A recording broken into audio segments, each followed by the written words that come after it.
Bienvenidos a esta importante conferencia.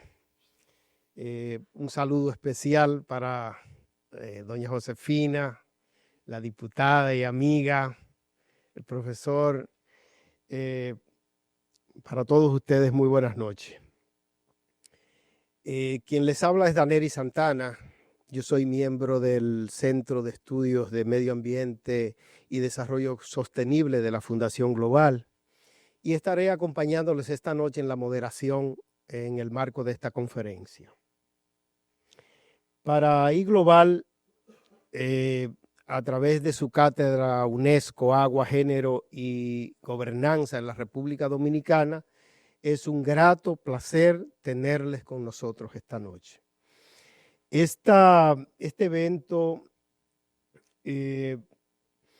representa una oportunidad única para nosotros poder conectar, aprender, reflexionar y, ¿por qué no?, compartir también nuestras experiencias a través de la interacción con nuestro expositor. Es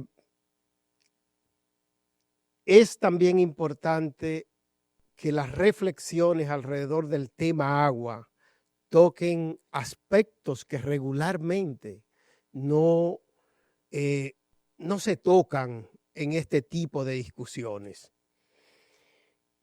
Yo digo que parece haber consenso sobre el hecho de que es necesario tener una ley de agua, pero también debemos preguntarnos, ¿qué tipo de ley de agua necesitamos?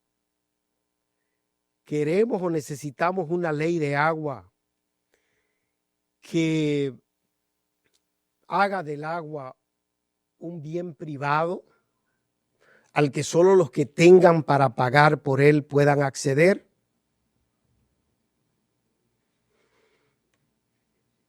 Creo que no, ¿verdad?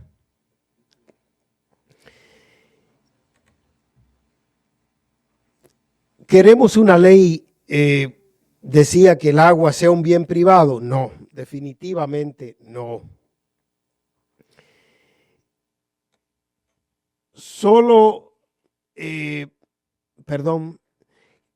¿Qué pasará con aquellas gentes que no tengan dinero para pagar por el agua? Entonces, ¿qué pasará con ellos? Es posible, hay muchos niños que viven sin tomar leche, que deciden porque son alérgicos a la lactosa. Hay gente que decide no comer arroz. Parece eso imposible en República Dominicana, que una gente pueda seguir viviendo sin comer arroz, pero se puede vivir sin elegir no consumir arroz y seguir viviendo. Se puede elegir no consumir muchas cosas en la vida y seguir viviendo, pero no se puede elegir no consumir agua y seguir viviendo. El agua, lo dice la Constitución, el artículo 15, es un bien indispensable, es esencial para la vida. No podemos prescindir de él, de ella. O queremos una ley de agua que efectivamente garantice que los dominicanos y dominicanas podamos ejercer nuestro derecho humano a acceder al agua. Creo que necesitamos una ley de agua que, como dice la Constitución,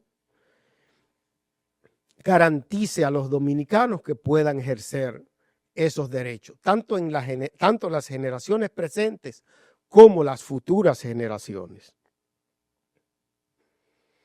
Necesitamos una ley de agua que garantice el carácter de bien público del agua, que no convierta el agua en un bien privado de nadie. Dice la Constitución, el agua es patrimonio nacional estratégico de uso público, inalienable, imprescriptible, inembargable y esencial para la vida. citando la Constitución, actualmente en su artículo 15. Dice también que el consumo humano del agua tiene prioridad sobre cualquier otro uso. Parece que la República Dominicana necesita una ley que garantice los derechos de los dominicanos a acceder al agua de manera libre. Pero no solo no a cualquier agua, a un agua en calidad y en la cantidad suficiente para que podamos satisfacer nuestras necesidades y que oportunamente llegue, porque ustedes y nosotros sabemos, nosotros tenemos mucho tiempo que estamos comprando agua para tomar, pero todos sabemos que ya hay mucha gente que está comprando agua para asearse, que está comprando agua para atender la mayoría de sus necesidades básicas. Ese es el problema al que nos enfrentamos. Y en virtud de esto, me complace mucho presentarles la conferencia titulada La Ley de Agua en la República Dominicana, una reflexión desde la perspectiva de la academia, a cargo del profesor amigo Luis Carvajal. Esta actividad, señoras y señores, ha sido organizada por iGlobal a través de su cátedra UNESCO, Agua, Género y Gobernanza en la República Dominicana, con el objetivo de motivarnos a participar en la discusión que existe hoy día en la República Dominicana sobre el tema agua. Y considerando en esa discusión una perspectiva de género, la gobernanza sobre el agua, que cada vez es más difícil y complicada, y la necesidad que tenemos de tener una ley de agua en la República Dominicana. Yo quiero, para dar paso a la siguiente persona que va a venir acá, agradecer a todos los que han hecho posible este evento, naturalmente a la institución que nos aloja, a nuestro orador invitado y por supuesto a todos ustedes que están aquí para compartir con nosotros estas reflexiones. Espero que esta conferencia sea de una experiencia enriquecedora para todos nosotros y sin extenderme más, porque no soy el conferencista, yo quiero llamar al profesor Socias, miembro de la cátedra de UNESCO y Global, para que presente a nuestro orador invitado.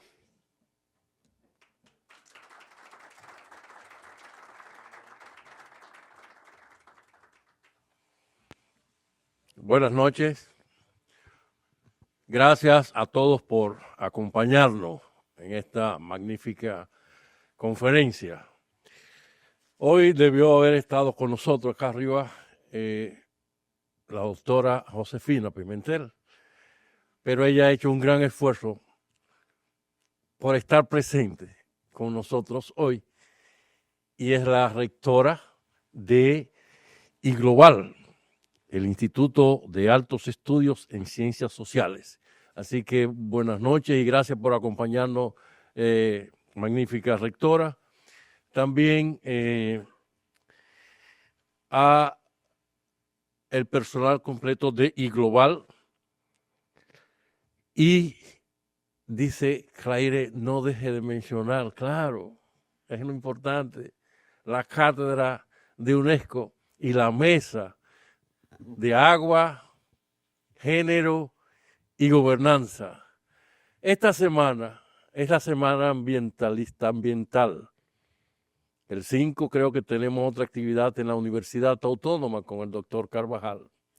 Pero esta semana, o la semana que viene también, es uno de los aniversarios que nosotros queremos recordar por su impronta, y es que el 12 de junio se cumple un año más, un aniversario más de la desaparición física de nuestro ingeniero, amigo, hermano, Frank Rodríguez, el cual nosotros aquí también tenemos lo que llamamos la tertulia sobre agua, género y gobernanza, Frank Rodríguez, que es parte de los miembros de la academia.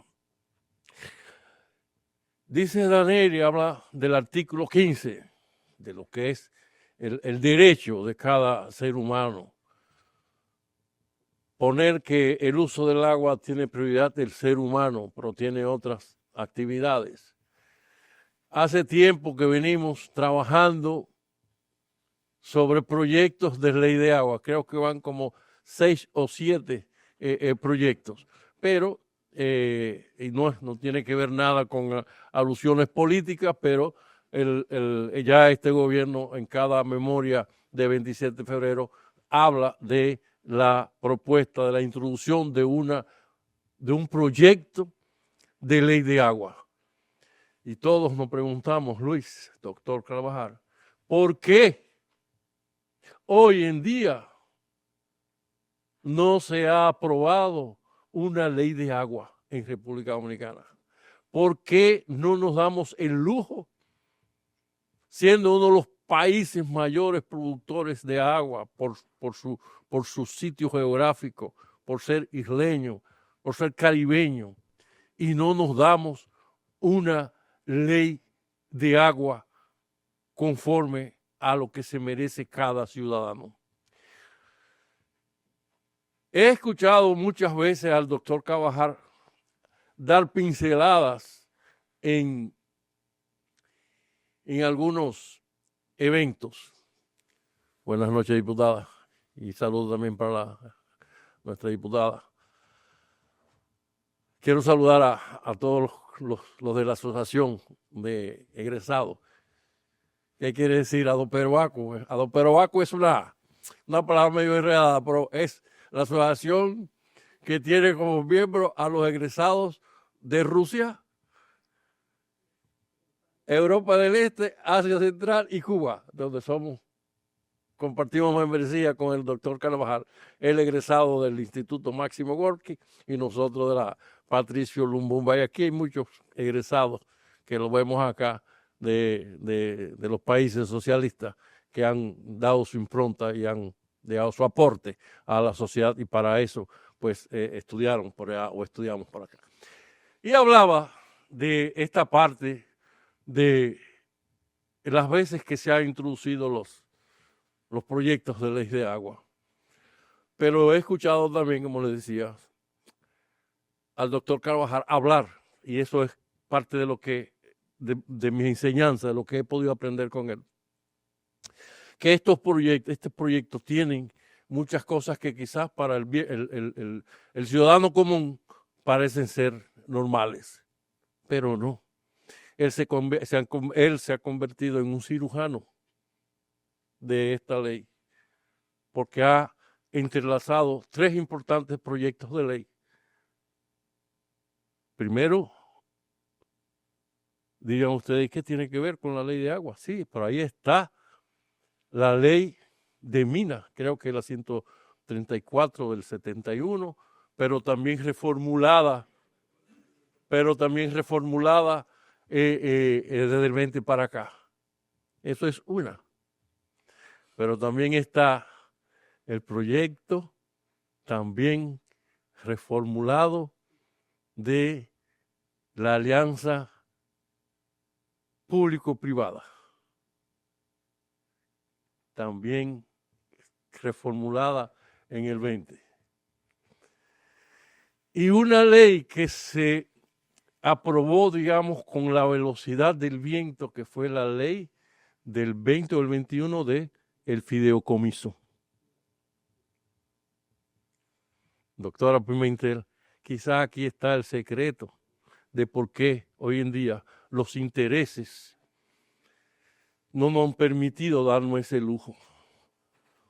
Ojo que también está la parte de lo que fue el Ministerio de Planificación, Economía, Planificación y Desarrollo. Hoy desaparece, pero pasa a Hacienda.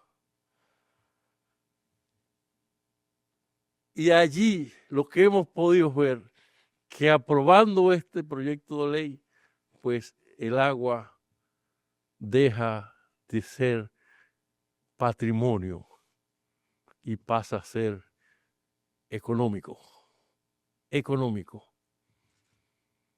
Y dejando lo que es el Ministerio de Medio Ambiente prácticamente sin funciones. Creo que el doctor Carvajal, tenerlo aquí esta noche, hemos acertado. Aquí hay miembros de la Mesa de Agua, hay miembros de otras instituciones, está el doctor Omar Castillo, saludos Omar, que es de la cátedra UNESCO también del Instituto APEC.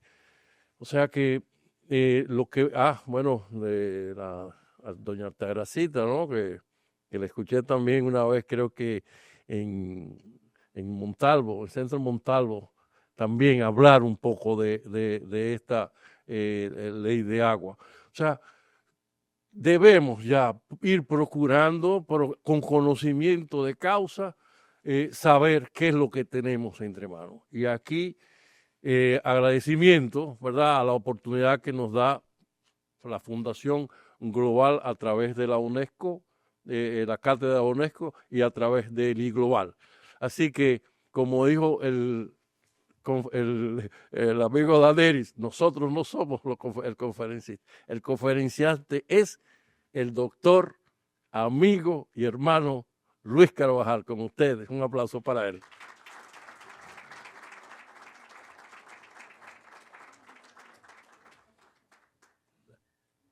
Señores, buenas noches. Lo mejor del mundo es cuando uno lo presentan, porque uno lo engrandecen, lo tiran por allá arriba. Y en realidad, el tema del que yo voy a hablar aquí, veo por lo menos 6 o 7 personas, probablemente haya más, pero que yo reconozco que pudieron haber subido y haberlo hecho con mucho mayor calidad, maestría, porque han formado parte de un proceso de muchos años, de más de 30 años de pelear por una ley de agua, en la que hemos visto llegar proyectos e irse proyectos. Cuando me invitaron a hablar aquí, me hablaron del proyecto de ley de agua. Yo decía, ¿cuál? E incluso me mandaron por el correo uno, mira, este es el proyecto. Pero, conociendo la historia, a mí se me ocurrió llamar a las comisiones de ambos congresos, pedirles, mándenme lo que tienen allá, envíenme además, en el caso del Senado, un informe de comisión. Tengo aquí, hay una persona que participa, las actas de las reuniones donde se tocó en la Cámara de Diputados. Por lo tanto, yo prefiero que hablemos no de... Bueno, vamos a entrar porque... dale un toquecito allá para que se desinhiba. Lo que pasa es que normalmente la computadora sabe que uno gasta un tiempecito en hablar, en saludar, y que el protocolo implicaba que yo saludara a Josefina primero, pero yo no sé si saludarla como gran amiga o como rectora. Entonces yo en ese caso prefiero saludar a la amiga. Miren, me invitaron a hablar del proyecto, de una iniciativa. Cuando yo veo... No quiero que pase por alto esto, que se me olvidó presentar a la ingeniera Margarita Franco, que es la presidenta de la asociación. No, espérate. En este caso es además mi jefa. Lo que pasa es que yo aprendí una vez que un jefe era una persona, un superior jerárquico al que tú tenías que no hacerle caso nunca. Por lo tanto, sí. Entonces, mira, cuando hablábamos de la ley, del proyecto, me di cuenta que no había una, que eran 2. Pero cuando la cojo y la comparo línea por línea, me doy cuenta que no cambia absolutamente nada, que es exactamente la misma. Y cuando veo, me doy cuenta que en realidad aunque está en la Cámara de Diputados y han tenido 3 reuniones para trabajarla, de acuerdo, tengo las actas por ahí, y está en el Senado, que no la he visto todavía, a pesar de que ese departamento de redacción, de Terel, no sé cómo que se deletrea eso, pero que había hecho un análisis técnico de la ley, que en realidad esa comisión no ha iniciado el trabajo formal, por lo tanto no está allí, y como además es donde oficialmente está en la Cámara de Diputados, están un poco perdiendo tiempo, entonces no hay ninguna. Entonces tenemos 2 leyes distintas, pero no solamente que son distintas, miren qué curioso esto. Este texto introducido por el diputado Agustín Medina Matos de Puerto Plata, 13 de enero del 25. Y aquí tenemos el texto introducido por Dagoberto Rodríguez, 17 de septiembre, del cual hay un informe de apenas hace un mes de Neterel. Miren aquí, parecen 2 proyectos distintos, incluso la gente dice, no, el proyecto que está en la Cámara de Diputados, que es el que está en la Cámara del Senado, son exactamente el mismo, que es uno previo. ¿Qué cambió? Alta grasita. Los últimos que discutimos, analizamos hasta en detalle, porque nosotros nos hemos pasado, no sé cuántas conferencias hemos hecho sobre la ley, tú dijiste 5, son más de 5, pero bueno, 5 años, cuando revisamos, porque además en el Congreso nadie sabe que la tiene y cambian y vuelven y llegan. Antes de venir aquí, incluso lo hice hoy, volví a comunicarme con la gente de la Mesa del Agua, oficial, que está trabajando para saber en cuánto habían avanzado, y la información era que habían avanzado mucho y que el gobierno iba a depositar un proyecto. Por lo tanto, lo que vamos a analizar hoy es un proyecto que no está en ningún sitio, pero que ha sido introducido por 2 lados, que en una Cámara lo están discutiendo sin que todavía podía ser oficial de esa Cámara, y que en la que es oficial no han hecho nada con él. Si alguien me entendió, yo no me entendí, pero esto es imposible de entender. Por eso vamos a hablar del texto, de qué es lo que dice y de qué es lo que plantea. Miren, empecemos porque nosotros tenemos un problema muy serio de escasez, ineficiencia en la gestión, infraestructura obsoleta, y creo que sobraría, el que prende la televisión, abre el periódico o llega a su casa y abre su llave, se da cuenta que hay un problema serio, que hay una parte importante de la población que no recibe agua, otro que la recibe con una intermitencia inadecuada, que es una minoría, 18-20% que la recibe de manera diaria, permanente y continua, que por lo menos la mitad de la población la recibe con una alta intermitencia, pero que hay alrededor de un 30% que no tienen agua a 300 metros, se tienen que desplazarse, buscarla. Y en la capital, que se supone que donde hacen los cheques y todo eso, aquí donde muchísimos de ustedes fueron funcionarios alguna vez, aquí en la capital, la gente está pagando 800 pesos para que le lleven un tanque. Y eso lo está haciendo la familia más pobre, pero también lo están haciendo la familia de clase media. Pero en la familia más pobre, eso está representando entre el 22 y el 25% del ingreso que le calcula la estadística en la que ustedes creen. Yo nunca he creído en esa estadística, pero son las que están. Está claro que la ley que rige el agua hay que modernizarla. Estamos hablando de una ley, la 5852 del 62, y muchísimos pequeños parches pegados por diversas vías o recogidos desde otras leyes como la ley 64, que hace una serie de referencias, tiene un capítulo sobre el agua, pero no solo. Cuando tú hablabas de la ley que tú te querías referir era la del fideicomiso. Que toca el asunto del agua, pero desde otra perspectiva, igual que la ley de alianza público-privada, que la toca y que ha tenido 2 modificaciones exactamente por el aspecto del agua. La idea mía no era analizar este cruce.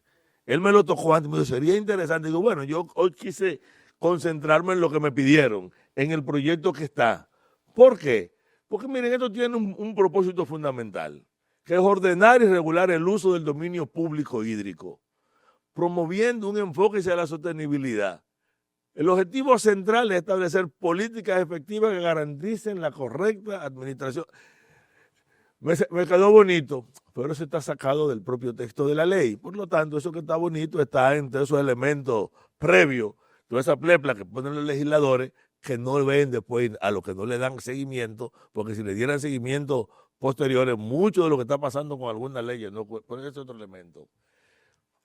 ¿Cuál es el gran debate? Tanto Socía como Daneri se pararon aquí y resolvieron la conferencia. Yo me gustó mucho porque hay un discurso que gira de cómo yo equilibro una gestión eficiente con la protección del carácter público y patrimonial del agua. Ese es el eje. ¿Cómo vamos a buscar eficiencia? Lamentablemente, el carácter público y patrimonial es un hecho político significativo. No es un problema técnico. Por eso, el conjunto de partidos que aquí operan, todos, absolutamente todos, a la hora de el hecho político de la protección del interés, saben que el interés público y el interés privado pesan de manera distinta, pero que el que financia, el que opera, el que manda, el que gestiona, el que gobierna en sentido general, está asociado al interés privado de manera particular, y ese ha sido el principal obstáculo que ha abierto siempre una ventanita. No importa quién esté en el Congreso controlándolo, no importa quién esté en el Poder Ejecutivo, ha sido un pecado reiterativo de los sectores políticos dominicanos no poder abordar este tema tan central que es el eje un poco de lo que y de lo que trataré de demostrar ahorita de otra manera. Por lo tanto, vamos a avanzar un chin en algunos elementos. Ya mencionaron el artículo 15 de la Constitución que marca cualquier debate sobre el agua. Yo pienso que este artículo 15, que reitera un elemento que estaba en otro componente, que me habla de que el agua es patrimonio nacional estratégico de uso público inalienable, imprescriptible e inembargable. Esos elementos son fundamentales porque si realmente operáramos sobre eso, no pasaría lo que ha pasado históricamente con la ley de agua, incluyendo después que se aprobó esta Constitución, porque ese artículo no estaba antes, se incluye, pero todos los proyectos posteriores han ignorado que ese artículo existe. Vamos a ver cómo. ¿Verdad? Claro. Estamos hablando entonces de un patrimonio nacional estratégico, bien público esencial, lo que quiere decir que no puede ser privatizada ni comercializada. En la ley de medio ambiente dice que está fuera de comercio. Digo, esa botellita de agua se la regalaron o la compraron. Bueno, entonces hay una parte del agua que sí está en el comercio. Y ahora mismo los que viven de aquel lado por Ciudad Juan están comprando tanques de agua, ¿sí o no? Camiones. Si usted no paga 800, ¿qué usted pagó? ¿El transporte o pagó el volumen de agua? Porque incluso si el tanque es chiquito cuesta una cosa y si es más grande cuesta más, por lo tanto es el volumen. Entonces, aunque ese concepto de estar fuera del comercio resulta, no sé si es un asunto anacrónico, si es contradictorio, pero hay que verlo y hay que hacer una abstracción filosófica de esto. Porque si nosotros no hacemos la abstracción y nos vamos primero lo conceptualizamos en grande, no vamos a entender el fenómeno. Porque, y ahora que voy a decir, mi objetivo aquí es que yo sé que a este espacio viene gente que tiene influencia política. Algunos incluso están en el Congreso. Y yo quiero sacar un compromiso para la forma en que se pelee, se discute y se analice. Y poner al servicio de ustedes los equipos técnicos y humanos que hemos estado metidos en esto para discutir junto con ustedes para proteger el interés del pueblo. Y si hay alguien, si por lo menos una gente aquí se convence de eso, tiramos para adelante. Ocurre que el Estado tiene la responsabilidad de promover políticas efectivas para la protección y gestión sostenible de los recursos hídricos. Una protección efectiva no era un contrato con AA, para poner un ejemplo, ¿verdad? Para poner ejemplo concreto. ¿Saben lo que es AA? Fue aquella compañía que vino con la idea de privatizar el servicio, que fue una de las rutas. Pues eso lo promovió el Estado. ¿Cómo?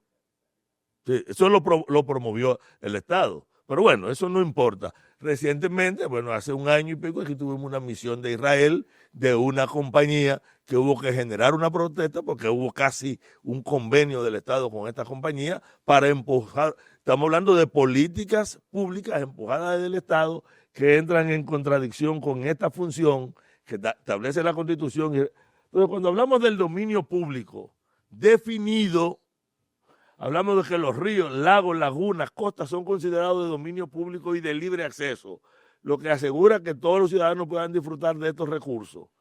Este acceso debe ser garantizado por el Estado y protegido de intereses privados.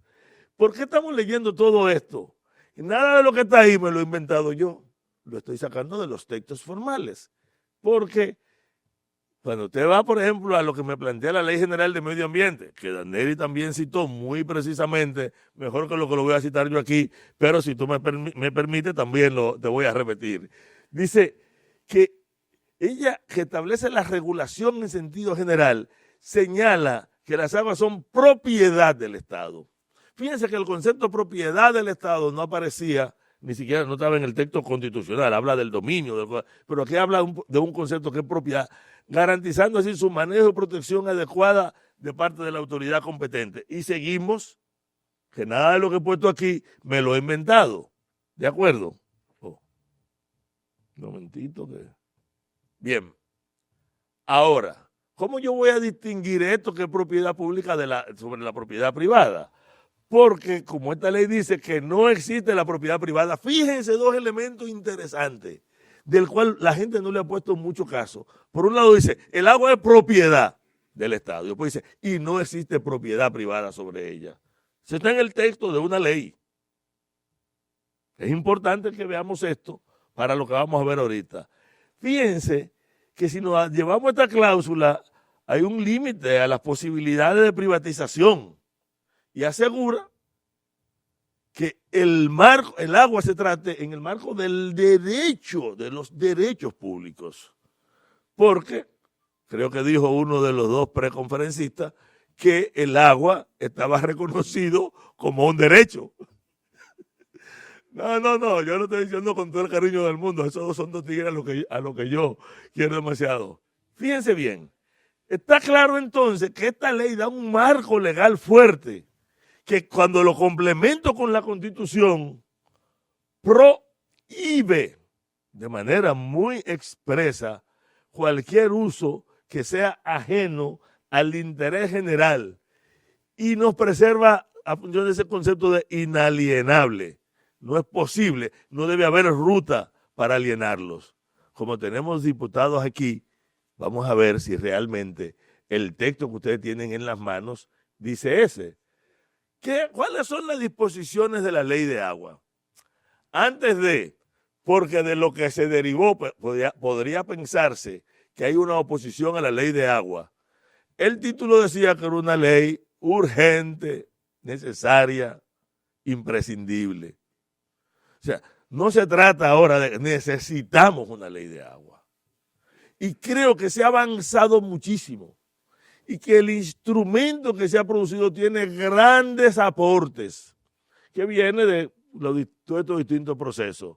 Lo que pasa es que cuando estamos a punto de aprobarlo en el Congreso, viene una asesoría del BID, que incluso donó unos dineros para algunos proyectos, y ustedes saben que los políticos le da coquilla cuando hablan con la gente del BID a todos, con toda la jerarquía porque manejan el dinero. Ahora mismo está el aporte de los 32 millones para Moca.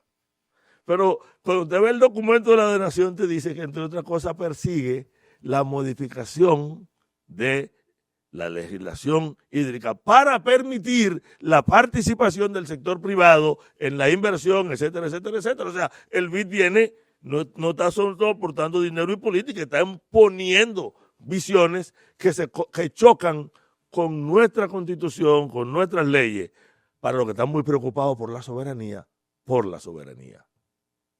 Aquí sí es verdad. Entonces, veamos. Lo primero es que la misma ley dice que sus disposiciones buscan regular el manejo de los recursos hídricos enmarcado en un proceso administrativo para la concesión y uso del agua. Palabrita concesión aparece por primera vez, pero aquí está esta grasita que es la de que es el mantra nuestro, ¿verdad? Se enfatiza el interés social y el orden público, pero también plantea la posibilidad de otorgar derechos de uso a entidades privadas. Y lo dice de manera muy, muy clara. A propósito, en la carta que le envió el presidente del CONEP a la Cámara de Diputados, también la tengo por ahí, les recordaba que había un interés de participar del sector privado en el desarrollo del sector agua en República Dominicana. Parece muy bien, lo podemos aplaudir, ¿verdad que sí?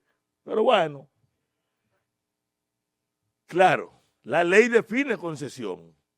Dice que es un acto administrativo que otorga a un beneficiario el derecho de aprovechamiento sobre el dominio público hídrico. Miren, la definición plantea varias interrogantes. La primera es la compatibilidad con los principios de inalienabilidad del agua, que aparece como principio en la lista de principios de ese texto, que está en la Constitución y en la Ley 64, pero que en este texto aparece como uno de los principios. ¿Verdad? Miren, aquí hay varias gente de esas organizaciones civiles que han estado cuestionando porque dicen, bueno, este proyecto puede abrir la puerta a la privatización.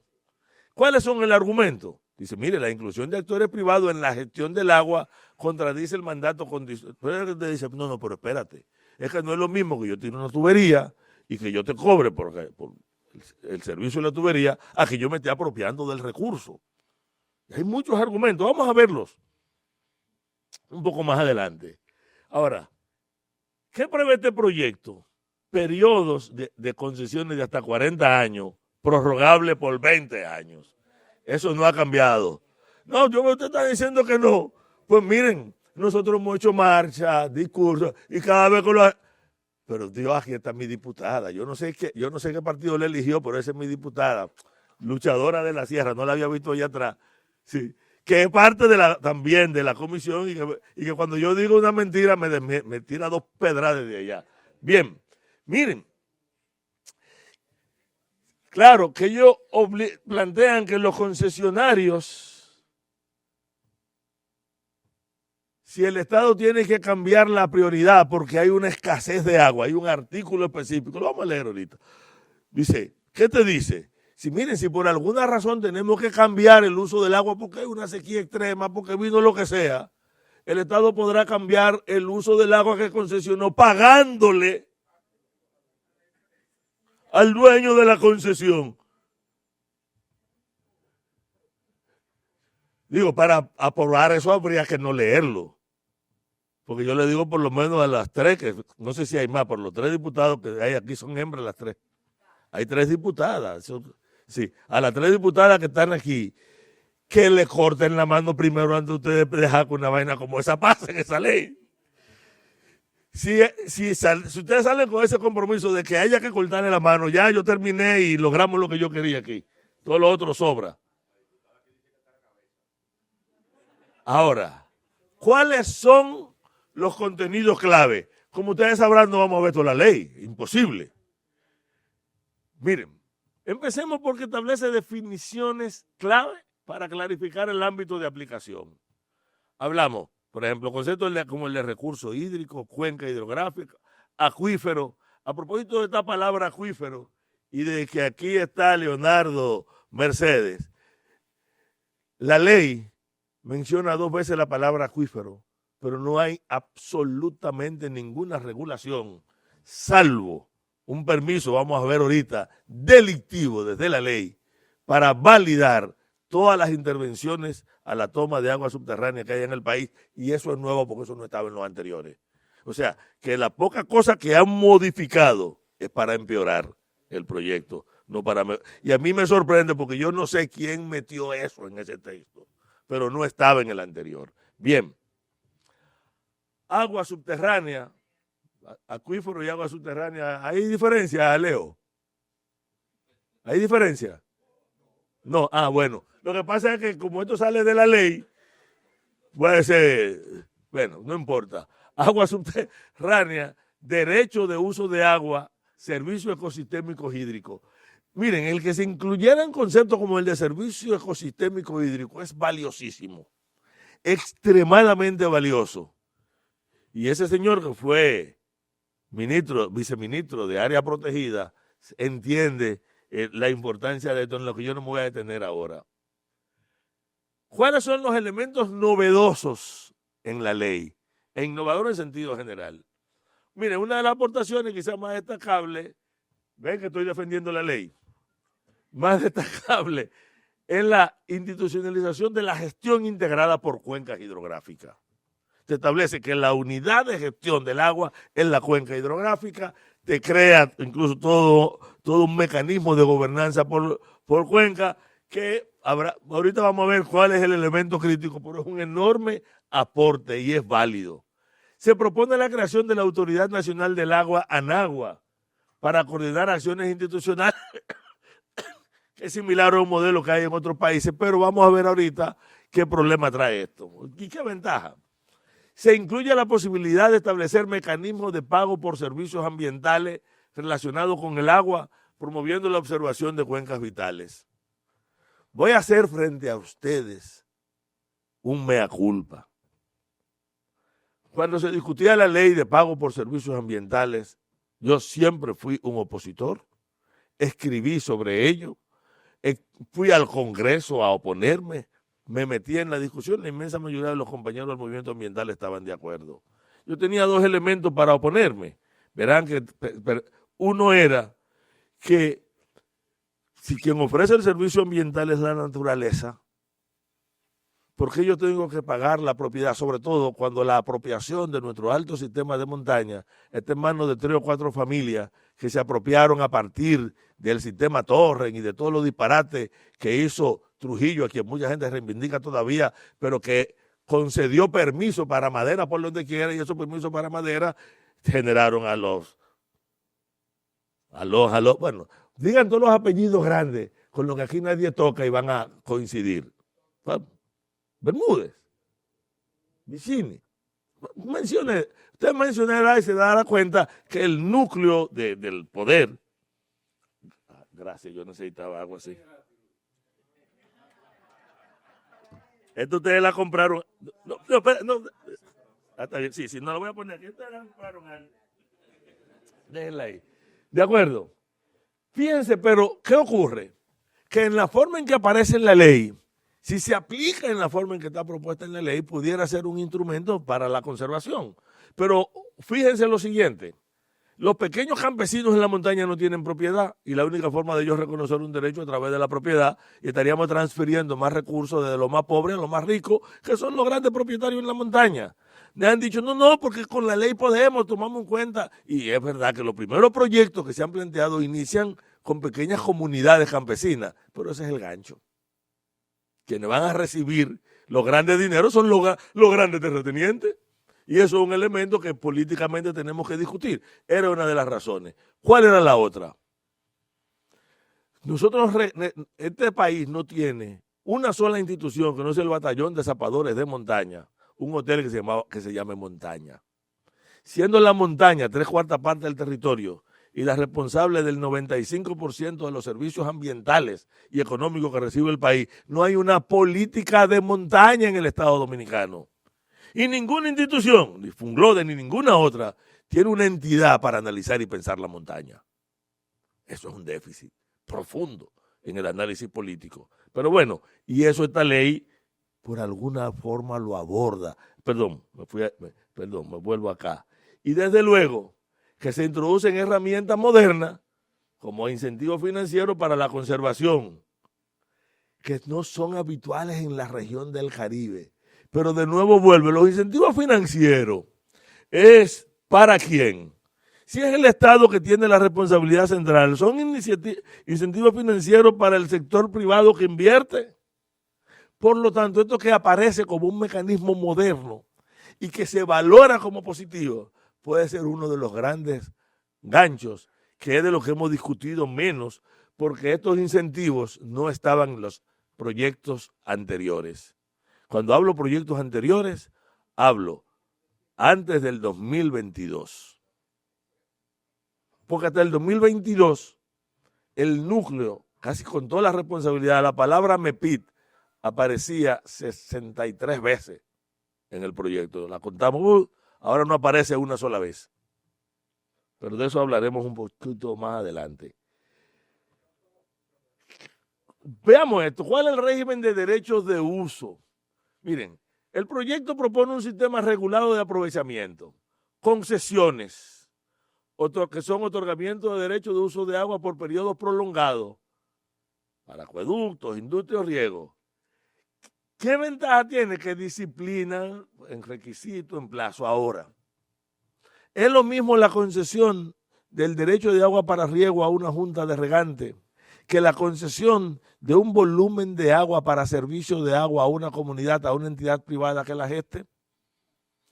En este salón estuvo el ingeniero Tilián, que tiene el proyecto de una presa privada en el río Masipedro. Y tiene permanentemente, va a los medios, hemos tenido más de un debate. Digo, es que la Constitución dice que tú no puedes construir una presa privada. Pero en la ley de fideicomiso te habla de poder establecer fondos público-privados, establecido también en la ley de APP, que te permita fideicomisos para obras de presa, y lo menciona, entre otras, menciona presas, por parte del capital privado. O sea, el Estado se asociaría con un privado, le daría incentivos económicos y financieros para poder tener una presa privada. Entonces es un elemento fundamental de definición de qué lado estamos en el marco de la política. Miren, crea un sistema de autorizaciones y permisos temporales. Hay dos palabritas que los abogados, yo espero que aquí no haya mucho, se ve en serio todos los que están aquí. Sí, le ve la cara de gente seria. ¿Hay abogados aquí? Perdónenme. Perdónenme que estoy relajando con la verdad, diciendo que... No, está bien, está bien. No, está bien. No. Pero los abogados se preocupan mucho de la palabra. Entonces hay dos formas de derechos cuando se habla de recursos, el precario y no precario. Se le llama derecho precario al que no te establece responsabilidad y se te puede quitar sin ningún compromiso. Y el no precario, abierto, no sé, tienen otros nombres, los abogados tienen 1000 nombres para eso, te da el derecho durante largo plazo y la propia autoridad que lo concede solo te lo puede retirar bajo ciertas condiciones. Y si tú hiciste inversiones, en esta ley se establece que el derecho no precario, si por alguna decisión del Estado te tienen que quitarla, el Estado debe compensar. Y es importante esto. Claro, te establece un registro obligatorio, inscripción de todos los pozos, captaciones existentes, etcétera, etcétera. Pero miren, crea en uno de sus artículos la figura de amnistía temporal para regularizar pozos ilegales. Fíjense, cuando se aprobó la ley 6400, ocurre que la inmensa mayoría de las empresas de República Dominicana iban a estar en violación a la ley. Pues la ley no podía decir y empezar a sancionar. ¿Qué estableció la ley? Un plazo para que se acojan a la ley, no una amnistía para que se viole la ley. Si aplicamos esto, Leo, estaríamos permitiendo todos los pozos ilegales construidos en el este y que están hoy salinizando, porque los valida. No se trata de que le dé un plazo para que se ajusten a la ley, sino que le permite que continúen violando la ley, cuando ya ellos se establecieron en violación a otras leyes. Porque ellos, si se establecieron de manera ilegal, están violando la ley 6400, pero están violando las normas y regulaciones del INDRI. Por lo tanto, esa amnistía es un paso terrible hacia atrás, que si ese Congreso la aprueba, pero ¿quién está presionando para que la aprueben? El sector turístico. Sorprende que la persona que habló en el Congreso, en el Senado sobre eso, fuera David Collado, ministro de Turismo. Cuando uno lo ve, entonces nos damos cuenta que estamos ante una situación que no es tan... Miren, y desde luego, además del registro, servidumbres y obras hidráulicas se incluyen disposiciones de uso para el suelo requerido en esas obras, como canales, tuberías. ¿Por qué? Porque en los proyectos anteriores no había disposiciones sobre el suelo. Pero ¿qué ocurre?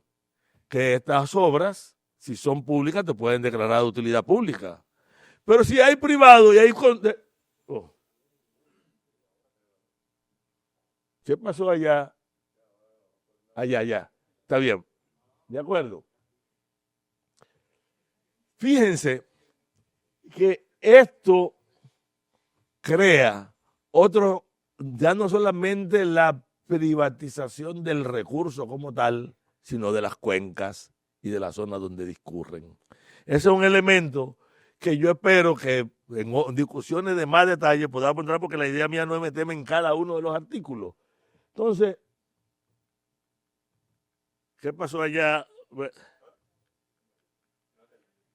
Dale un toquecito. Excúsenme. Bueno, mejor porque uno aprovecha el hueco para señalar. Fíjense que este régimen de derecho de uso parece muy lógico. Cuando usted lo lee, le parece que es muy natural. Pero cuando usted entra en los detalles y lo cruza además con otras leyes que se articulan, que se cruzan, que son complementarias, descubre. ¿Le diste ya? Ok, perfecto.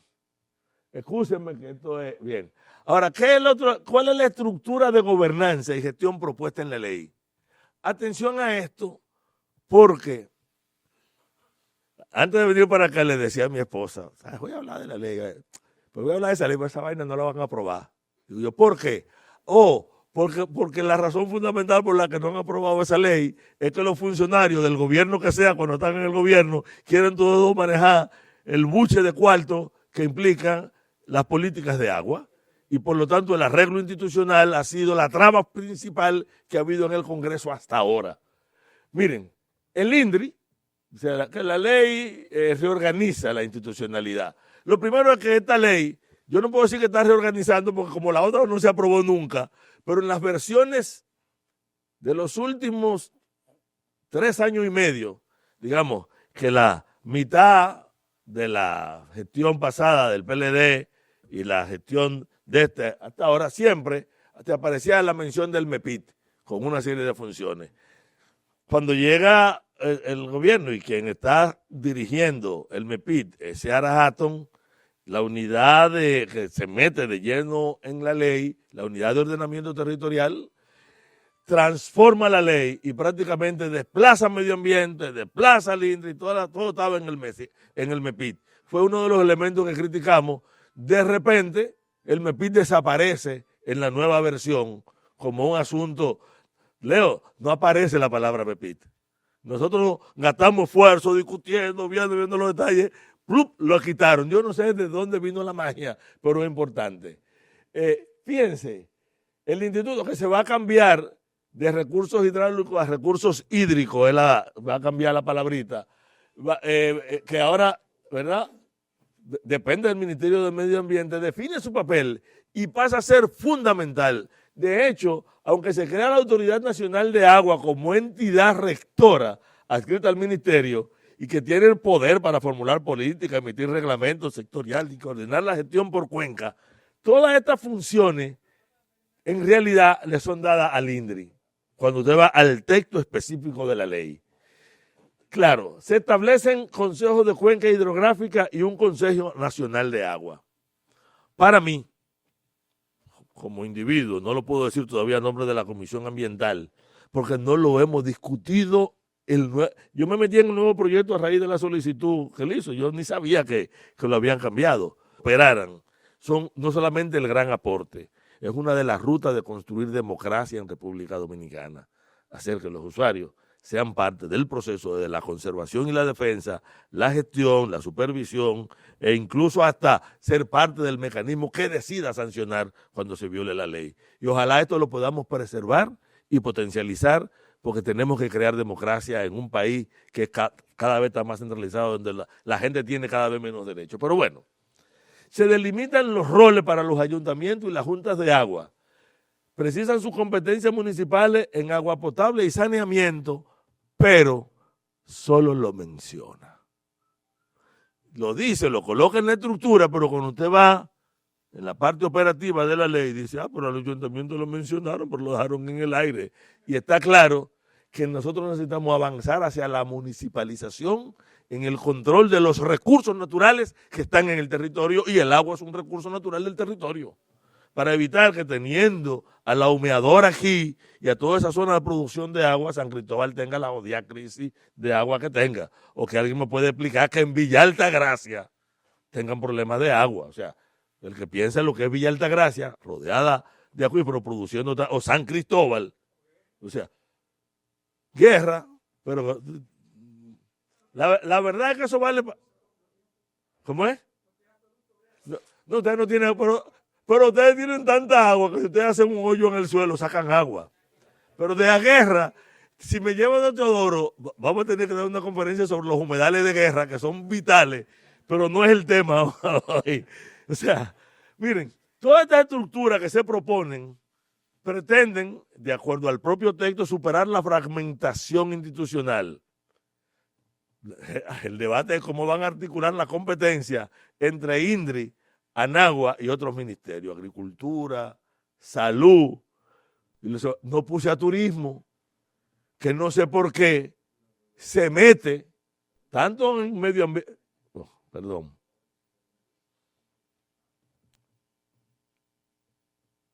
Bien, ahora seguimos. Entonces, ¿cuáles son las contradicciones internas que tiene la ley? A pesar de que hay una serie de avances, entre los principios me habla el de no regresión, pero crea una amnistía. Esa amnistía sobre los pozos, ¿verdad?, es en realidad un proceso profundamente regresionista, sobre todo porque está legalizando pozos ilegales, prohibidos ya por la legislación actual. Y lo que hace esta nueva legislación es tomar una decisión en contra de otras leyes que ya están establecidas, como la ley 64. Eso se llama regresionismo. Me ayudan los abogados para que si digo un disparate jurídico, ustedes me corrijan. Claro, hablamos de derecho al agua y concesiones privadas, porque aunque se enfatiza que la prioridad es el uso doméstico, el mecanismo de concesiones de largo plazo abre la puerta a la operación privada de servicios hídricos. Claro, hay una tensión entre concebir el agua como un bien público y permitir concesiones que en la práctica pueden llevar al control privado del recurso. Desde luego, hablamos de centralización y participación. Oh, yo le hablé de los consejos, ¿verdad?, de Cuenca. Muy bien, pero en realidad, aunque yo promueva estos consejos, toda la autoridad recae en Anagua. Anagua no hay forma de rebatir. Los consejos de Cuenca no pesan en ellos y ellos se relacionan con una relación vertical que hacen lo que aquellos digan. Y ustedes tienen el derecho a hacer lo que diga otro. Es eso. Señoras diputadas que están aquí, ayúdennos a corregir eso. Si eso permanece, le estamos dando una puñalada a la democracia y al derecho. Y tú que están peleando ustedes una situación local allá, saben lo que eso significa, porque ustedes organizados, esa diputada que está allí viene de una zona que están peleando contra una situación que le han impuesto en el manejo de su agua. Y de manera homogénea la comunidad tiene una decisión, toda. Cuando digo toda, ahí no hay una excepción. Y sin embargo, hay una decisión vertical tomada desde afuera. Y eso no puede ser. Claro, esta inconsistencia es lo que critican los expertos y las organizaciones. Y les voy a decir que yo escribí un ensayo sobre esa contradicción, un pequeño ensayo, que se lo voy a pasar a Socia, por si a alguno de ustedes le interesa verlo, porque ahí hay una profundización conceptual del problema. ¿Qué es lo que le preocupa a eso que la gente llama sociedad civil? A mí no me gusta mucho el término. Yo prefiero hablar de la comunidad organizada, ¿no? Pero bueno, es lo mismo. Primero, la privatización encubierta, porque la institucionalización de las concesiones en la gestión económica del agua allanan el camino para esto. Los largos plazos de concesión. Señoras diputadas, no debe haber una concesión de agua más allá. Puede durar 10 años revisado a los 5, pero tiene que tener una revisión más corta. Y la revisión tiene que implicar además, bueno, nosotros hemos elaborado una propuesta y yo les recomiendo que en algún momento escuchen al movimiento social ambiental en detalles de cuál es la propuesta, para no entrar ahora en la propuesta. Tarifa y equidad. ok, vamos a poner tarifa por servicios ambientales. ¿Qué quiere decir? Yo uso riego, yo voy a pagar una pequeña no sé cómo se llama, voy a pagar un dinerito por el derecho al uso de riego y ese dinerito va a un fondo para pasárselo al dueño de la cuenca ya. Pero ocurre que este problema de tarifa y equidad estaría en función de los volúmenes de agua, ¿en función de qué? ¿Cómo yo puedo garantizar que en una sociedad profundamente desigual en cuanto a niveles de ingreso, capacidad de vida, demanda y uso del agua, las tasas que se pagan para compensar el agua vayan en esa equidad social donde los más pobres paguen menos y los más ricos paguen más y no ocurra lo que ocurre con todo? Porque ahora un metro cúbico de agua que utilice una familia de clase media en República Dominicana equivale alrededor de 422 pesos. Un metro cúbico de agua utilizada por una familia del primer grupo de 10, ¿verdad? Del primer quintil, que no me sale la palabrita, del primer quintil son 12 pesos. La diferencia es enorme. El agua la pagan los pobres. Los que no pagan agua son los que más pagan agua y eso tiene hay muchas otras vías para demostrarlo, pero no vamos a entrar ahora. Y desde luego la transparencia y rendición de cuentas. Porque las organizaciones no gubernamentales están pidiendo en Anagua un mecanismo que la ley habla de rendir cuentas, pero no establece el mecanismo. Y la ley tiene que establecer el mecanismo. Si no colocamos el mecanismo, no aprueben esa ley, porque hay demasiados recursos y demasiada vocación para la corrupción en República Dominicana de absolutamente todo el mundo, de todos los partidos, todas las, no, porque no me decía, el mío es el más serio. No, eso no es verdad. El suyo es el más serio cuando lo dijo usted, pero en realidad hay que establecer mecanismos para que ninguno tenga esto. Claro que hay una tensión entre la inalienabilidad y la eficiencia. Es el gran discurso que abre la puerta a la privatización. O sea, para que el uso del agua sea eficiente, se necesita recursos. De cada 5 metros cúbicos en riego perdemos 4. Y el 65%, oiga bien, del agua de los acueductos no llega, se pierde.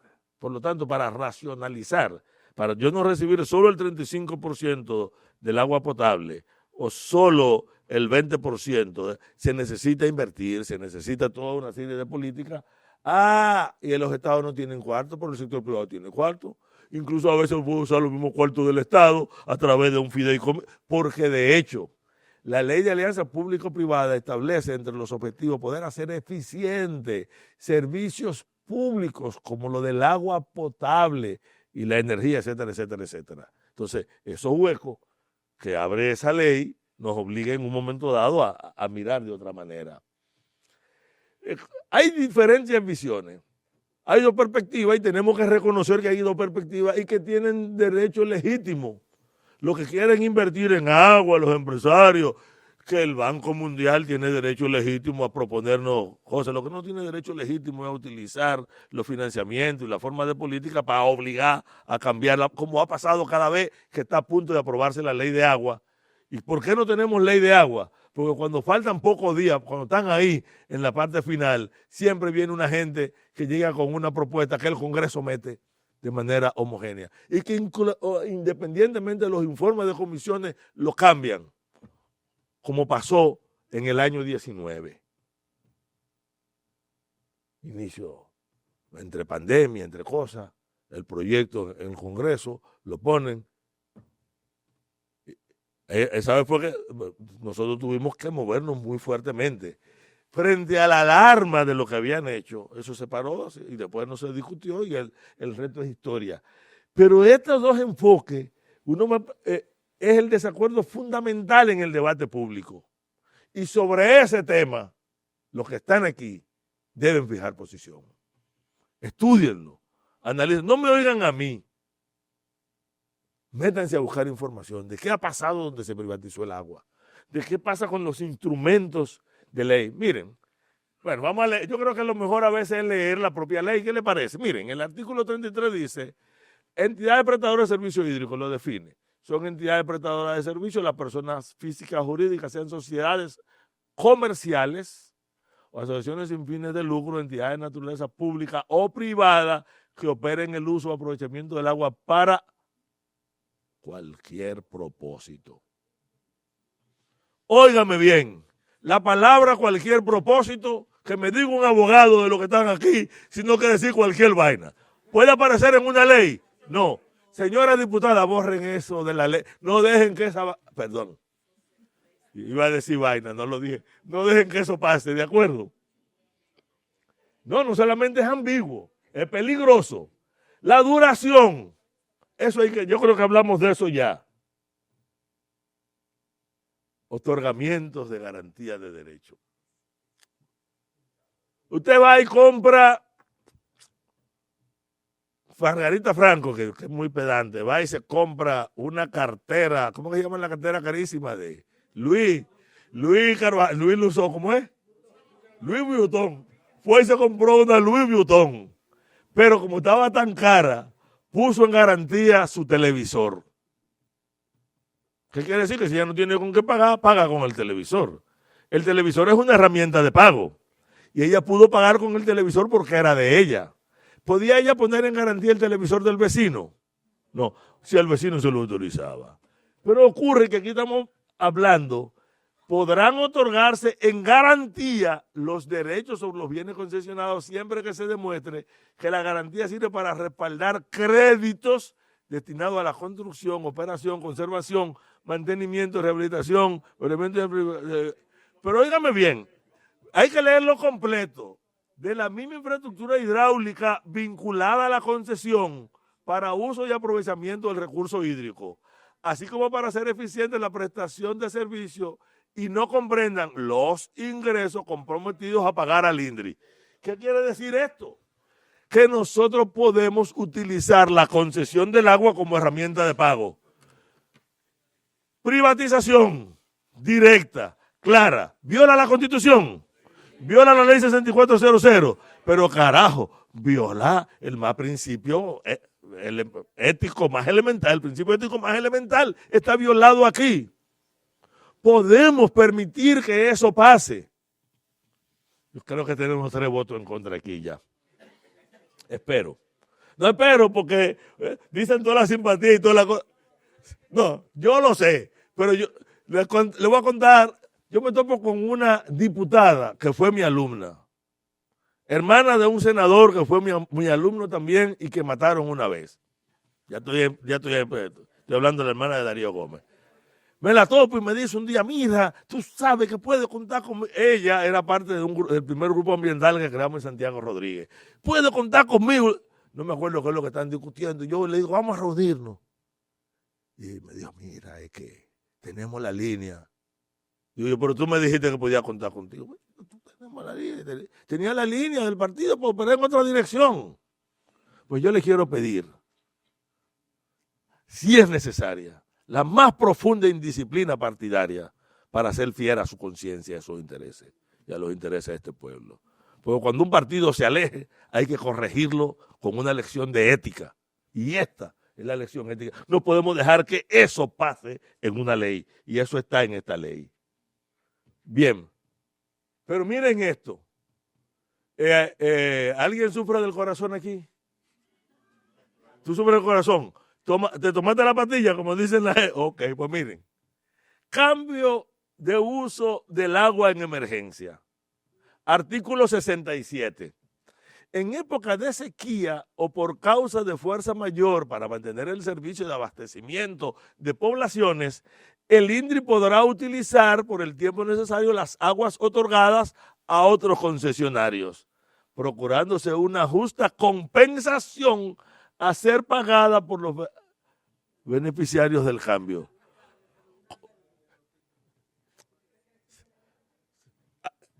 Aquí está la rectora. Tápenle los oídos, por favor.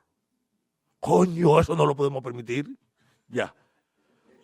O sea, me perdona, pero lo único que yo podía decir aquí era una mala palabra grandota. Era más grande, pero por respeto a Josefina, una mujer seria, no voy yo a decir eso. Seguimos. Claro. Nosotros necesitamos una ley para modernizar el marco regulatorio. Pero el éxito va a depender de que la libremos de estas situaciones que yo acabo de exponer. Yo creo que he hablado mucho. ¿Cuál es la pregunta fundamental? ¿Cómo podemos asegurar esa modernización? ¿De acuerdo? Para que beneficie a la población y proteja el patrimonio. Ese es el debate sobre la gestión del agua y la prevención de la privatización. Digamos que esta actividad es una actividad preventiva, la de hoy, es una actividad preventiva. Por lo tanto, cuando vemos entonces cuáles son los puntos específicos de contención y crítica, periodos de concesión y pago del Estado en emergencia, que lo acabamos de ver, la legalización de pozos ilegales, la reducción de zonas de protección, en que no entré en detalle, pero es un elemento demasiado importante. Pero yo traté de no ser biólogo aquí, porque ahí hay un elemento que ya desde la perspectiva, pero una perspectiva que yo pienso que tenemos que debatir. Invito a que esta institución, si quiere, haga un debate sobre esta ley con los legisladores y con los que piensan distinto, con los que defienden la otra visión, que la vengan a defender en público. Porque aquí ustedes me están oyendo a mí y quizá la razón de ellos sea mejor. Lo dudo. ¿De acuerdo? Ellos siempre evaden la discusión frontal. Bien. Pero seguimos. La perforación de pozos para desarrollos inmobiliarios. Que la ley debería estar regulando, pero está validando la enorme cantidad ya de pozos construidos. ¿Por qué? Porque el patrón de crecimiento y de expansión, y hablemos ahora de otras leyes, de la de ordenamiento, no va a la par con las políticas de desarrollo y de agua y crean un serio problema a toda la sociedad. El beneficio al sector extractivista, no voy a entrar en detalle, y la orientación neoliberal del gobierno, me van a perdonar, de los gobiernos, inclusive, ¿de acuerdo? Bien. Entonces vuelvo a que el debate vuelve a girar sobre estos elementos y para cerrar, hablemos de que esta ley sí es importante. Y primero, porque va a superar un vacío legal crítico, ¿de acuerdo? Va a sustituir una ley anticuada, puede abordar los temas del cambio climático, sobre las presiones extractivas, sobre la desigualdad en el acceso, sobre la contaminación. Miren, para no discutir mucho, en la ley de ordenamiento había una propuesta que prohibía la actividad megaminera por encima de los 800 metros partiendo de que son zonas productoras de agua. Eso no solamente no se logró, esa ley potencializó porque obligó a incluir en los planes de desarrollo, en los planes de ordenamiento territorial municipales, las concesiones de exploración y de explotación, lo cual hacía que toda nuestra cobertura alta, todas nuestras cuencas altas quedaran entonces dentro de esta ley, y ocurre que la ley minera vigente dice que el minero tiene derecho prioritario sobre las aguas que ocurriesen, y eso es una barbaridad, es una de las grandes trampas. Pero si nosotros permitimos, la ley valida que yo pueda tener una extracción megaminera arriba de una presa como la de Sabaneta o como la de Sabanayegua o como la presa de Monción, y todas están bajo esa amenaza, absolutamente todas. Bueno, dije todas las presas están bajo esa amenaza. Está claro que nosotros estamos, el problema extractivo pesa sobre el agua. Yo no quiero entrar en detalle porque creo que es un tema que aquí mismo lo trabajé cuando me invitaron a una conferencia sobre agua y minería. Por lo tanto, no va. Fíjense, la consolidación del agua como derecho humano y bien común, porque la ley lo ratifica, lo plantea lo que pasa es que crea mecanismos para violarla, pero la ley fortalece ese elemento en su enunciado, en su principio, en lo considerando y en muchos de los planteamientos, aunque después se lo come con los trucos que vimos. La alineación con estándares internacionales. O sea, esta ley se armoniza. Si quitamos los trapitos sucios que yo le dije, ¿verdad? Armoniza con los objetivos de desarrollo, refleja principios del derecho ambiental internacional, el principio precautorio, de equidad, el intergeneracional y el de género, que no lo toqué. Si estuviera aquí Nessie me da un boche, tú siempre te olvidas del género. Bien. Desde luego, y un modelo institucional que es semejante al peruano, Ana, al colombiano, al brasileño, que supera el chileno, que por suerte el nuevo gobierno acaba prácticamente de eliminar todos esos disparates que heredaron de las dictaduras alrededor de la privatización absoluta del agua, aunque no han podido revertir los derechos concedidos porque el presupuesto de Chile no alcanza para pagar por el agua de Chile a quienes le regalaron el agua de Chile. Eso, de acuerdo, porque es una maldita barbaridad. Pero no, y desde luego, crea herramientas modernas de planificación y gobernanza. La introducción del PCA, la gestión por cuenca, que supera la lógica sectorial fragmentada actual. Bueno, no vamos a entrar en eso. Y una nueva institucionalidad que se centra en mecanismos participativos en el enunciado, no en la parte operativa de la ley. Por lo tanto, parte de la misión de los legisladores que están aquí es que eso se haga operativa. Claro, que se profundiza en la atención y los debates por los riesgos de privatización, las concesiones de 40 años, aunque no se transfiere la propiedad, da derecho de aprovechamiento económico y el hecho de que el Estado tenga que pagar. Hay contradicciones con el principio de no regresión, la regularización de pozos ilegales, la reducción de zonas de producción alrededor de la fuente para abrir paso a fuentes de impactos irreversibles. Ahí entra, bueno, ese es para otro elemento, pero ahí entra lo de la extracción y lo de otros permisos. El principio de no regresión queda vulnerable a interpretaciones laxas si no se detallan garantías. Miren, ese principio de no regresivo es uno de los grandes aportes. Defiéndanlo, hay que defender esa vaina a como dé lugar. No podemos permitir esas políticas regresivas. Hay una confusión institucional entre el rol de ANAGUA, el INDRI, que puede generar solapamiento, y el CONAGUA, que sería un consejo de todos los consejos, pero que queda por debajo de todo el mundo y no tiene función en la ley. Los municipios, aunque mencionado, no tienen competencia clara ni recursos. Y que la participación, la pregunta es auténtica o es simbólica. En la forma en que está es simbólica. Eso tenemos que trabajarlo. Y a manera de conclusión, pues yo creo que ustedes se hartaron ya de escucharme y yo de verle la cara a ustedes ahí. La ley es un camino necesario, pero muy peligroso, como vemos. Tenemos que transitar la ruta hasta que tengamos la ley. El proyecto de ley representa un paso necesario hacia la modernización del régimen hídrico dominicano.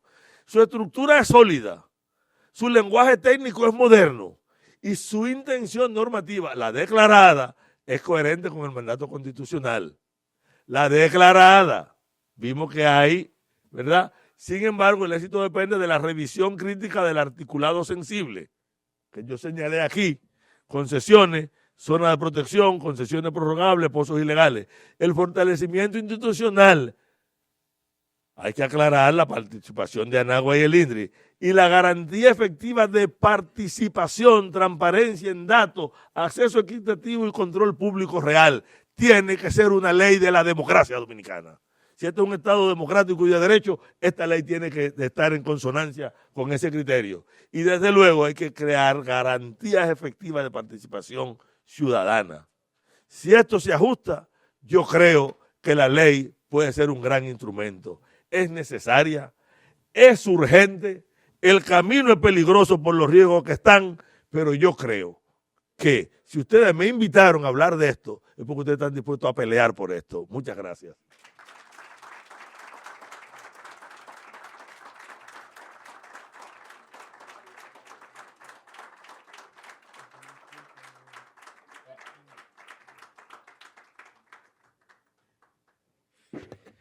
Bueno, un excelente análisis, muy exhaustivo de la ley. No esperábamos menos del profesor Carvajal. Nos tiene acostumbrado a este tipo de trabajos. Y ahora vamos a pasar a una etapa interesante, la participación de ustedes. Vamos a permitir preguntas al profesor, ojalá y sean preguntas y no sean comentarios. Si son comentarios, le vamos a pedir que sean muy escuetos para poder avanzar en el tiempo. Ya estamos un poquito avanzados en el tiempo y quisiéramos que Bueno, hay una mano levantada, comenzamos con las preguntas. Otra mano levantada, usted, luego ¿Cómo vamos? usted. Hacemos las preguntas, vamos a utilizar esta metodología. Hacemos las preguntas, el profesor Carvajal va a tomar nota de ellas y las responderá en bloques de 5, ¿le parece, profesor? Exactamente. Ojalá. Ajá. Así es, perfecto. Adelante. Pero otras cosas, pero también estoy viendo de la Asociación Nacional de Productores Acuícolas y acuicultores. Definición rápida. Producción en agua. O sea, los agricultores que producen especies acuáticas. Desde la óptica de la ley, esta ley tiene algún tipo de garantía o protege la producción agrícola, agropecuaria, de producción acuática, o sea, de uso para fines de producción acuática.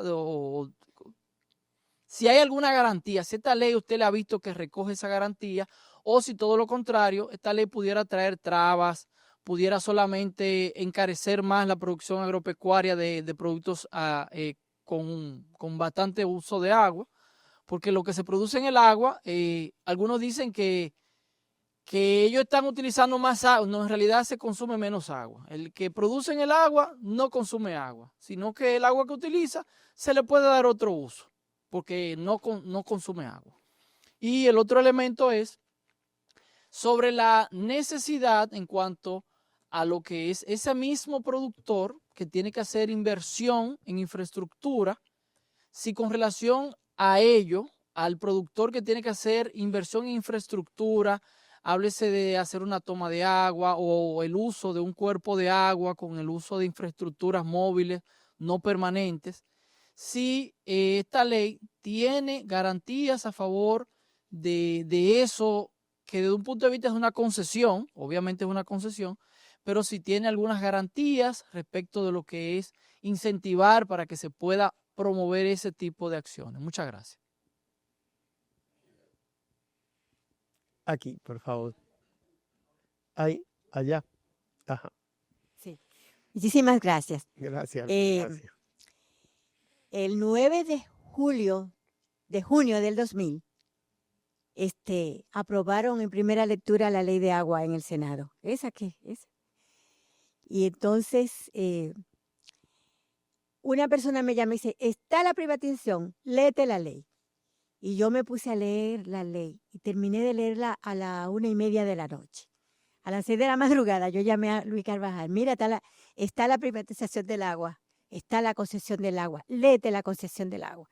Y de ahí, eso fue en el 20, antes de que este gobierno se estableciera. Hicimos una serie el 5 de julio se iba a aprobar la ley en el Congreso. Y yo llamo, ¡Cuchito! Bueno, el caso fue que logramos a una serie de diputadas y diputados, incluyendo Giné Burnigal y la defensora del pueblo, todo el mundo salió y se paró eso. Y qué bueno que se paró porque nos ha dado la oportunidad de ver estas cosas. Muy bien, Luis. Hay cosas que yo no había visto, como bien tú me dijiste. Y entonces, el comentario que quería hacer, yo tengo un mantra con este tema del agua. Aparte, primero, a las diputadas que están aquí, la línea de base de una ley de agua tiene que contar con el artículo 15 de la Constitución. Punto. Eso es fundamental, eso es innegociable. Eso no, lo otro es un elemento que en el transcurso, yo he escrito varios artículos y invito a leer el libro de Jefran Rodríguez, La mujer en la gestión del agua, que es muy bueno. Y entonces hay una decisión del 10 de julio, de julio del 2010 de las Naciones Unidas, que declara el agua como derecho humano fundamental, garante de otros derechos. El derecho a la alimentación, el derecho a la salud, el derecho a la vida, el derecho a la dignidad. O sea, ese mantra en todos los eventos del agua, yo tengo que decirlo, eso era lo que quería decir. Muchas gracias. Muchas gracias. ¿Alguien más? profesor. Quiero saludar a todos los asistentes, en manera especial a mi hermana Josefina, felicitarle a todo el equipo por esta gran actividad. Nosotros hemos estado, lamentablemente, tenemos 7 periodos en el Congreso consecutivos y hemos sido actor fundamental de que esa ley no se apruebe, y lo sabe el profesor Luis. Yaniris, que es mi compañera de partido, para nadie es un secreto, somos de la Fuerza del Pueblo, la compañera Celine, que creo que está por ahí o se ha retirado por algún compromiso, también estamos comprometidas con que si la ley no va a salir como debe ser constitucionalmente, pues no vamos a tener ley. Sabemos y hemos defendido siempre la necesidad de la ley, porque no podemos seguir sin ella. Pero habrá que arrancarnos la cabeza si no tiene la garantía de la constitucionalidad. Y el profesor Luis lo sabe. A nosotros va a haber que matarnos ahí si eso se cambia. Que Dios le bendiga, y lamentablemente ese es el tranque de la ley por más de 22 años, de los cuales nosotros llevamos casi 27. Es decir, que yo he vivido cada paso de esa ley en el Congreso. Que Dios le bendiga y gracias, hermana, por la invitación. Un tesoro, como siempre. Gracias, diputada. ¿Alguien más? ¿Ya? Buenas noches a todos. Brillante, profesor, como siempre. Y darle las gracias por siempre estar al frente defendiendo este tema. Una pregunta. En el INDRI tiene el acopio del conocimiento de la operatividad del agua a través de la historia. Mi pregunta es simple. ¿Cuál usted cree que debe ser la función del INDRI en este nuevo contexto de la ley? Gracias. Por acá. ¿Tenía la mano levantada, profesor? Ok, aquí, delante.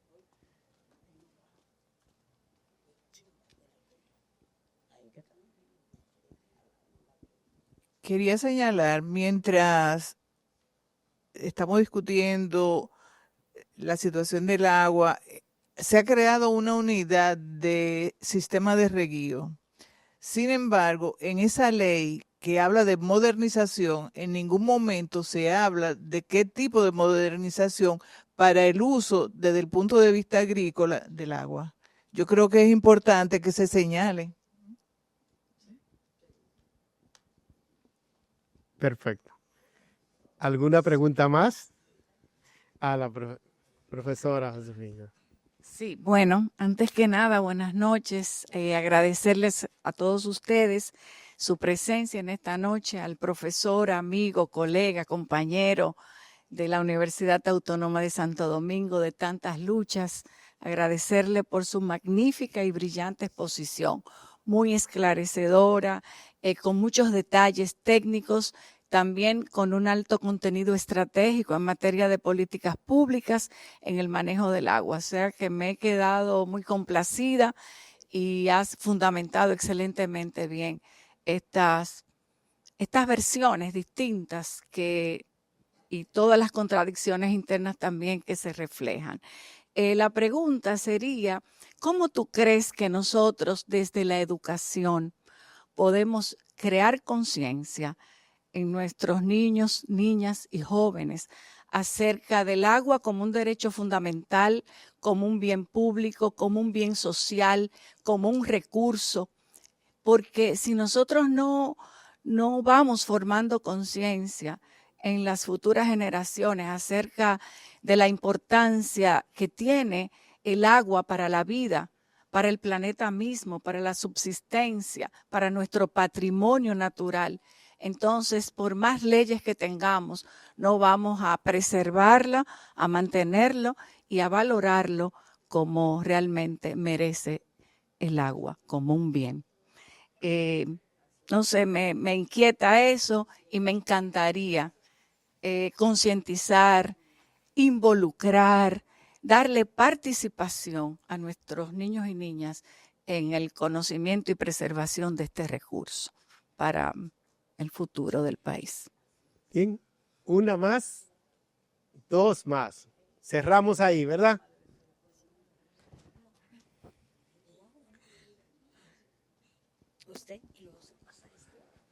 Sí, buenas noches. Resulta que en el INDRE existe lo que se llama la Junta de Regantes, que es la que se encarga del manejo del agua para la agricultura. La ley contempla quitarle ese poder a esa Junta de Regantes, que parece como si fuera un INDRI paralelo.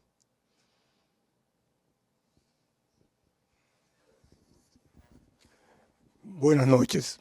Leonardo Mercedes, ingeniero civil y de la Red Socioambiental de República Dominicana.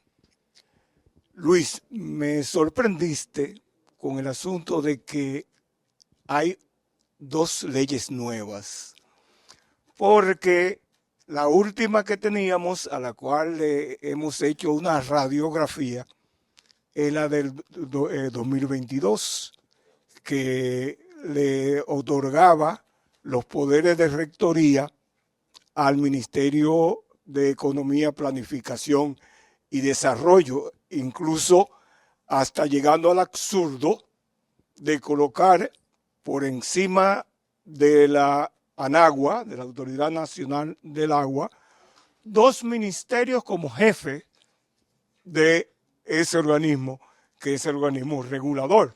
Y como los ministerios son los rectores, pues tenían dos organismos rectores sobre la Autoridad Nacional del Agua, que no, entonces no se sabe a quién definitivamente iba a responder. Pero era un enfoque que se compadecía con el hecho de querer apropiar al privado de todos los recursos hídricos, y no solo de los recursos hídricos, sino de todo el patrimonio hídrico nacional, porque no solamente el líquido, sea superficial o subterráneo, es también las presas, los canales, las obras de toma, todo lo que fuera patrimonio hídrico, pasarlo al sector privado.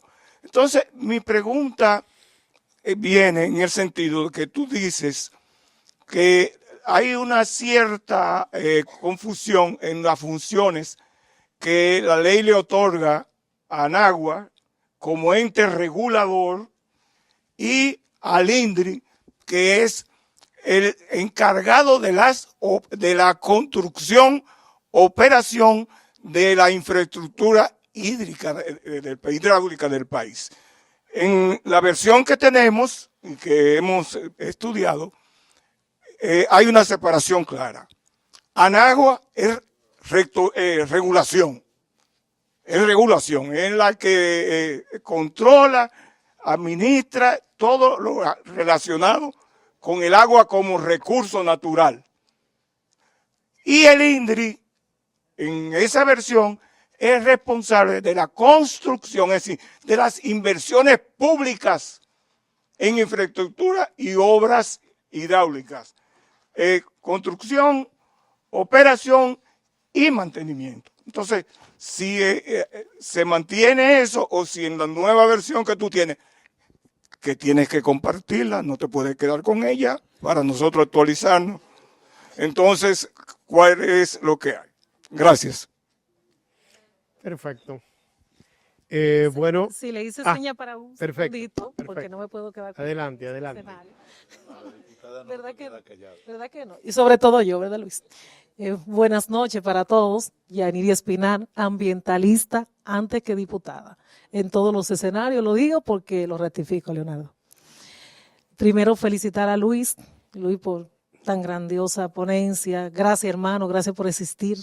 Yo creo que Dios y la vida te lo van a agradecer eternamente, lo que tú estás haciendo por el país y por el planeta.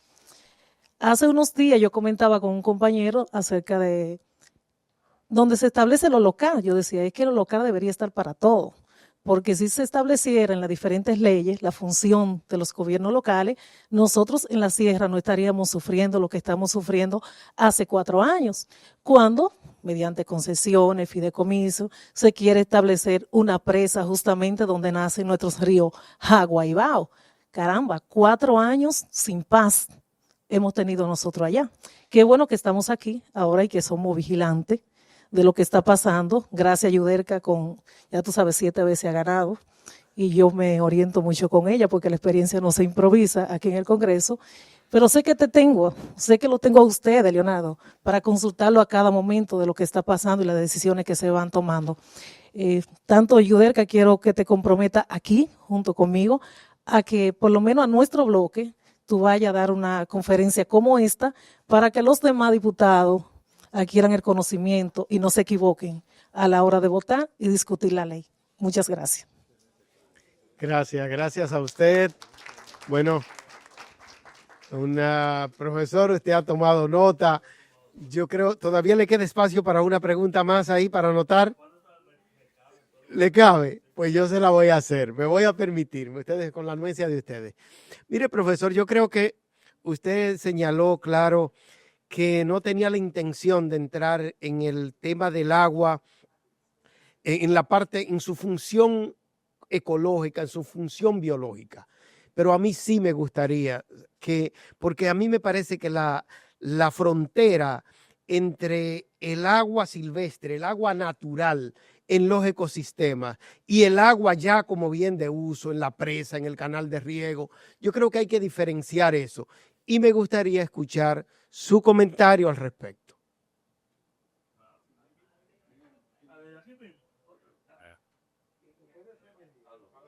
Hola, aquí City. Uno dorme, pero sin eso no importa. Entonces, pues, ahí. Sí. Ok, sí. Sí. Voy a tratar de ser lo más escueto posible. Por eso le voy a pedir que me permitan no responderla en orden, sino en un orden lógico que va a recoger la respuesta toda. Voy a empezar por decir que entre las novedades de este proyecto es que prevé la educación alrededor del agua.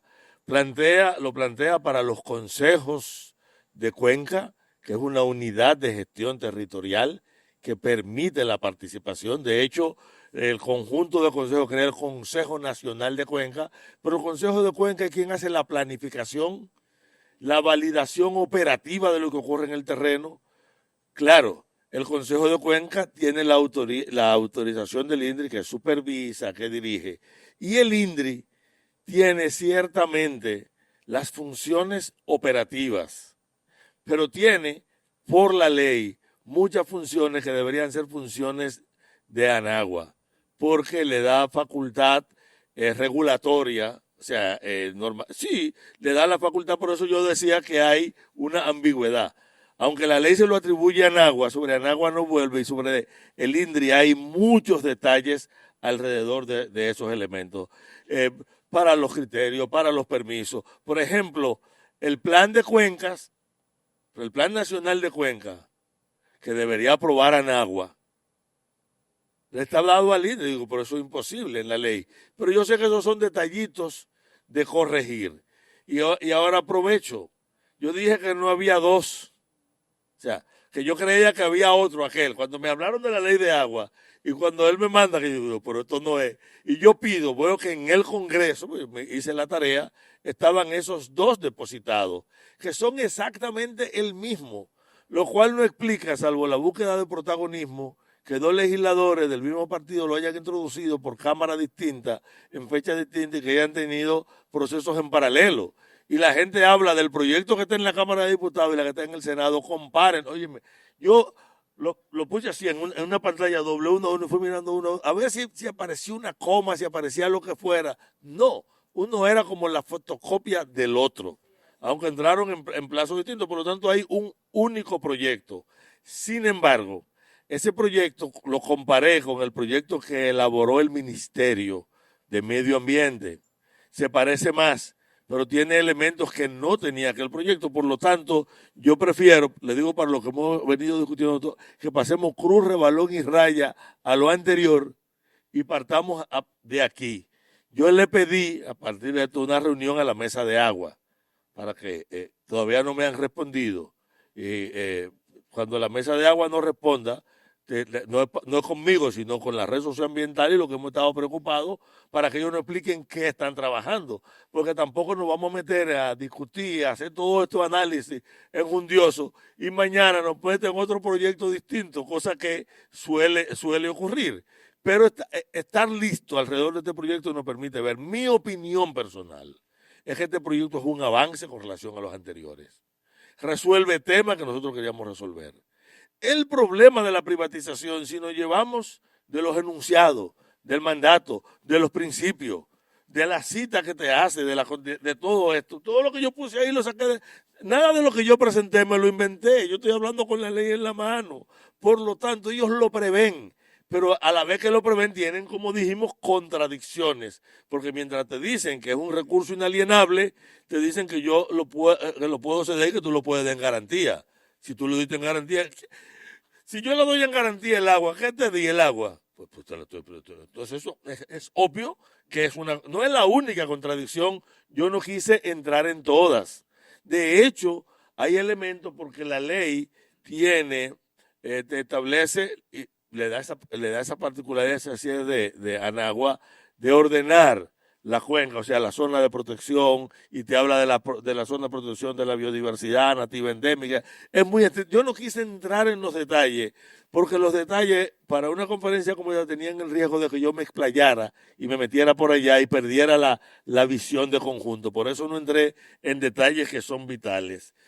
Sí, prevé el agua para la agricultura y prevé el agua de la acuacultura y lo hace de manera estricta, y hay 2 artículos. Como yo no podía leer todos los artículos, pero a la vez eso se articula con los consejos de cuenca. El consejo de cuenca está formado, te dice, primero, por las juntas de regantes y otros usuarios, los que tienen concesiones en la zona, pero las organizaciones sociales y comunitarias que expresen un interés en el. Fíjense, yo creo que la forma en que está planteado es correctísimo. Es correctísimo y en ese sentido está previsto. Ahora, no se trata de si está o no está, sino de la forma en que aparece. Y le voy a decir a el compañerito que tengo al lado aquí, que es biólogo igual que yo, que él lanzó una provocación en la que no voy a entrar porque eso sería una conferencia en paralelo. Que si quieren, hagamos un evento sobre el agua en la isla y lo discutimos a detalle. Lo que él dice es demasiado importante, pero yo no voy a dar una conferencia paralela sobre el papel del agua, que a lo que estoy más tentado, porque yo prefiero hablar del agua que hablar de la ley del agua. Señores, muchísimas gracias.